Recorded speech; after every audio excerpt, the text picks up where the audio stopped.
Dennis Reilly, 302 28th Street, Brigantine.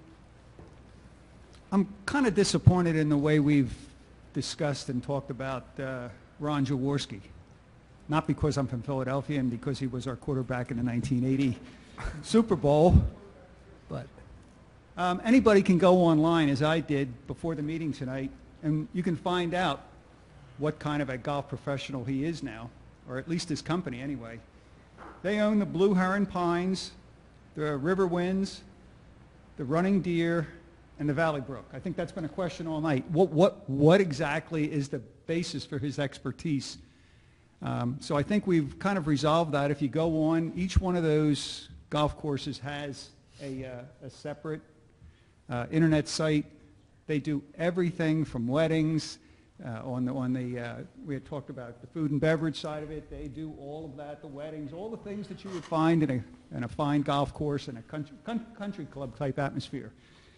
And Ron Jaworski, over the years, has put together this business enterprise. So I don't think, now with regard to auditing and public disclosure and so forth, sometimes you don't need to get to the numbers if you just go to the facility and you look around and you observe the culture and you observe the execution of what they're in business to do, which in this case is to run a professional golf course and the associated country club, food and beverage, etc.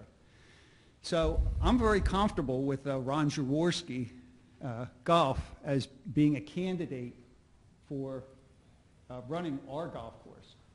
Now, why is it important to mention the other 4 golf courses? Well, first of all, everybody who comes here, if in fact Ron Jaworski Golf is running this, is going to know the caliber of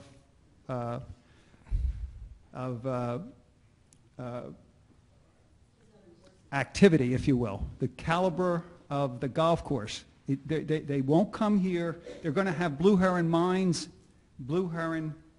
Pines in mind. So when they come here, Ron Jaworski can't be running an operation that doesn't either meet or exceed that standard. That's one point that I want to make. So by definition, if this for-profit business is going to come in here and run our golf course, I think he's going to run it. He's going to do what it takes over the first 5 years, staying with that as a discussion point. He's going to bring that golf course up to that level. Otherwise, what's he going to hear? Oh, I went to Jaworski's course in Brigantine, and it really, really disappointed me because this was wrong with it, and that was wrong with it, and then I went to Blue Heron Pines, and that was a great course. He's not going to let that happen. I think that's common business sense. A for-profit business is going to create a standard, and it's going to want to maintain what they call the experience of the Ron Jaworski Golf here in Brigantine.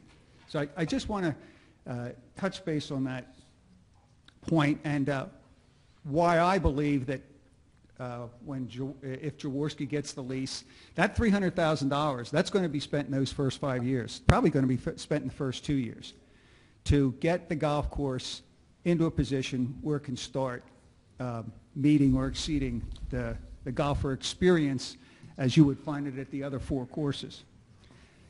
I'm in favor of going with the lease.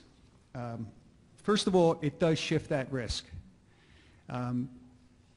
We're not in the golf business. I want this council to have the council time to concentrate on municipal matters where your expertise lies.